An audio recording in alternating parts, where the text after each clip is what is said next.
আমি গিয়েছিলাম একটা খাট কিনতে, কিন্তু খাটের ইউনিক ডিজাইনটা আমার পছন্দের মধ্যে খুঁজে পাচ্ছিলাম না।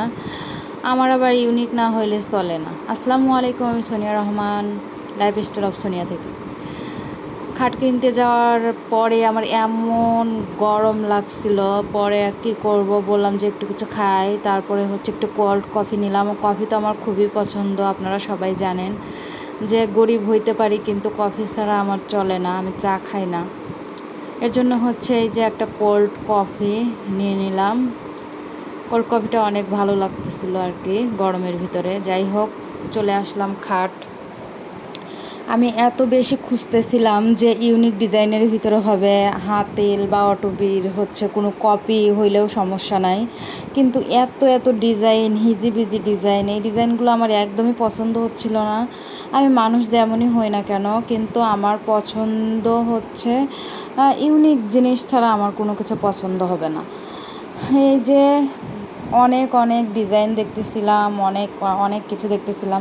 9-10টা দোকান আমার ঘোরা শেষ, কিন্তু তারপরে আমার কাঙ্ক্ষিত যে খাট নিব আমি সেটা খুঁজে পাচ্ছিলাম না। পরে আমার এই আলমারিটা পছন্দ হয়ে গেল, যে হাতিলের এটা কপি, হাতিল না হোক অন্তত হাতিলের কপি। এর জন্য আমার এটা ভালো লাগতেছিল আর কি, মানে ডিজাইনটা ভালো লাগতেছিল। মানে দেখেন একটা ব্র্যান্ড কেমন হয়, ব্র্যান্ড মানে একটু ইউনিক টাইপ করার চেষ্টা করে।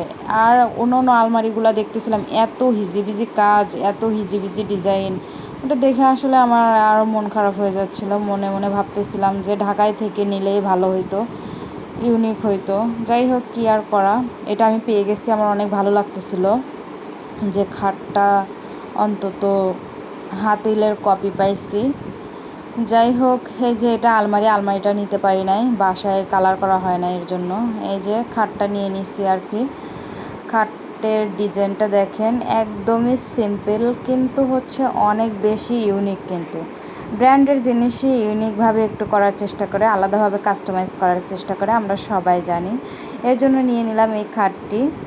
এই যে আমার কাছে অনেক ভালো লেগেছে, যদিও মানে যারা অনেক বেশি ডিজাইন পছন্দ করেন তারা পছন্দ করবেন না, কিন্তু আমার কাছে অনেক বেশি ভালো লেগেছে। আমি সিম্পলের ভিতরে ইউনিক হবে এই জিনিসগুলোই সব সময়ের জন্য পছন্দ করি আর কি। যাই হোক, কেমন লাগলো অবশ্যই কমেন্ট করে জানাবেন। ধন্যবাদ।